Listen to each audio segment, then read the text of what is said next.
Hello and welcome to another online training session with Shiro Kashi Aikido. In today's class we're going to be looking at the 31 count kata. This is the second of 3 videos that we're putting together to cover the 31 count kata. In today's video we're going to be looking at the middle section. Before we begin, let's take a look at the whole of the 31 count kata so we can remind ourselves what we're building up towards.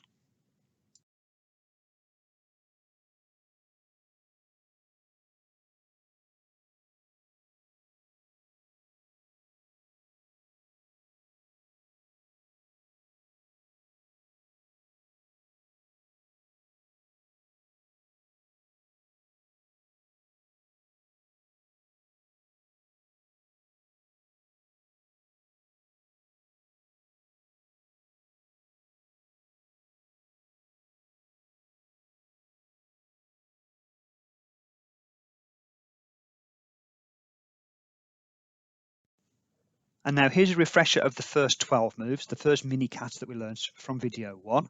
And we're going to be continuing from the finished position, from the Skino Kamae that you see at the end. The 6 movements that we're going to learn today are often taught as a sequence called the Roku no Jo. As it's often taught to beginners as a separate kata, we'll break down the moves more slowly.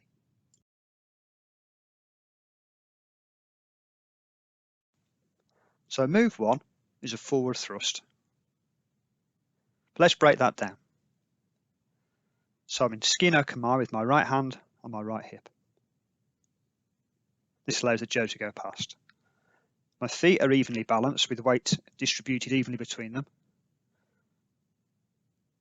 And the Jo just travels in front of my center. My front foot isn't turned forward in a Ken Kamae. My feet are balanced on a line, pointing the same way, with my hips pointing the same way as my feet. And that allows the Jo just to swing past like a pendulum. If I was to turn my front foot forward, I'd have a sort of triangular gap between my body and the Jo. That's incorrect. So I'm sideways on, looking at my attacker, or looking where I'm making my thrust. As I thrust, I push off my back foot and move forward slightly. Let's now add on move 2. So after the thrust, we make a high block.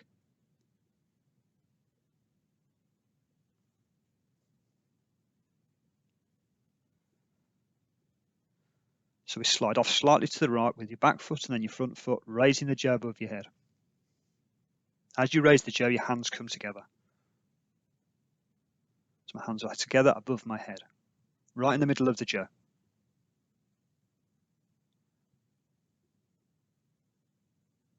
If you check at the end of your thrust, your left hand should be in the center of the Jo. You should be able to balance it in one hand.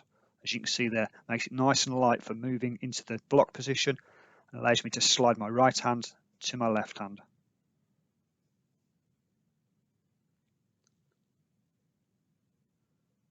You'll see the angle of the Jo with the front of the Jo lower. My weight is slightly forward into my left leg, but only a little bit. My hands are not behind my head because they won't cover the block, and I certainly don't want to be leaning backwards.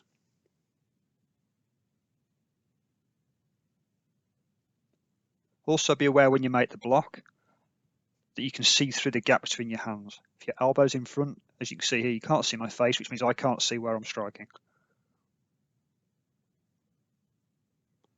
There I can see through.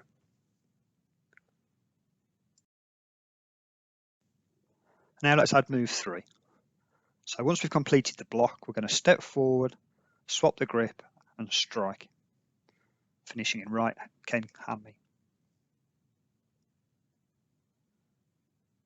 So I turn the Jo from that block position. I don't move it at all, I just spin it around that central point above my head before releasing the grip, swapping the grip and then stepping forward to strike. So you'll see that my left hand releases the grip and it slides down the Jo as it's turning till it reaches the end of the Jo. It slides down the Jo to the end, then I can step forward and strike. You can see there, it's like a helicopter blade above my head turning through the center, which makes it very quick.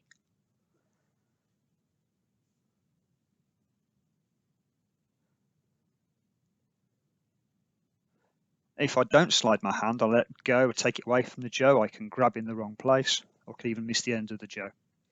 So I make sure that when I'm turning, my left hand stays in contact. It passes my right hand to the end of the jo for a step forward and a strike.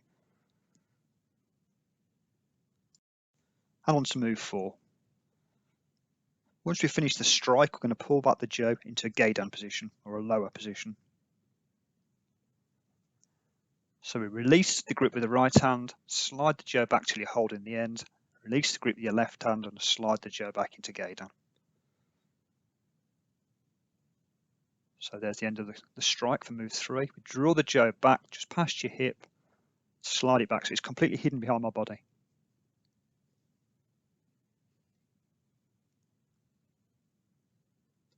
I release with my left hand, but I don't take it away from the jo. I pull the jo back and I grab the end, then I release with my back hand, my left hand. Let me just slide the jo back as I slide my body back and no grip.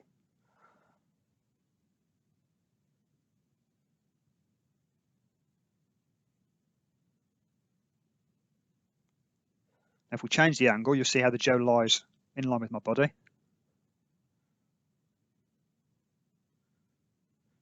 And you'll see that my right hand, the top hand, goes into my shoulder.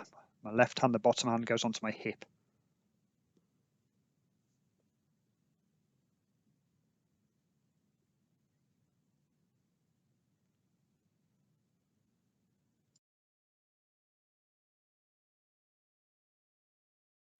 I'm moving on to move 5. Once we've made the geidan draw back, we're going to step forward and strike to finish a geidan geisha movement. So watch the timing. My hands move before my body. So my right hand, then my left hand, and then my body. If we see that from the front, my right hand is coming through, followed by my left hand. So it's like an opening with my right hand, and then almost a punching feeling coming through with my left hand. And then my body comes through to snap the jo, striking at knee height.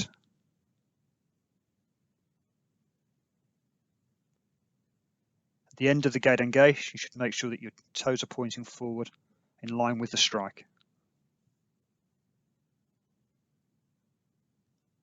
There's also a slight gap between the jo and my body. It's a common error to make it finish with your right hand against your chest. So make sure, as you can see here at the end, there's an opening, there's a gap between myself and my jo. I'm moving on to move 6, the final move in this mini kata. Once we've made the geidan geisha strike, we're going to turn the jo over with a block and then return it to the ski no kamae finish position.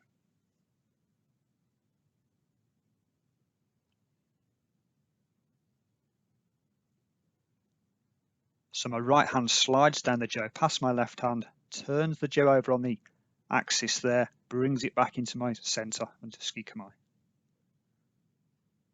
If I go from this angle, you'll see the angle of the jo against my body, and I maintain that angle when I make the block on the turnover.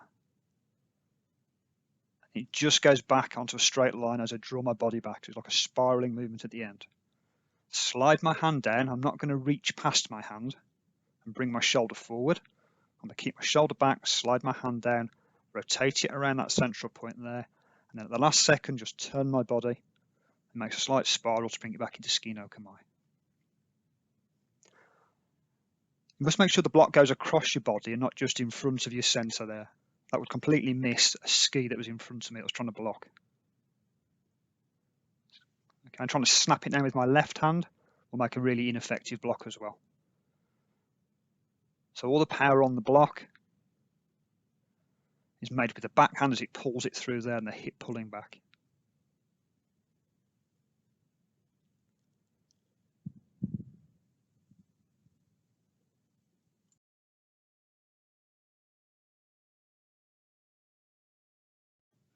And now we'll take the 6 count kata that we've just learned and we'll bolt it onto the first 12 moves we learned in video 1. So here's the first 12.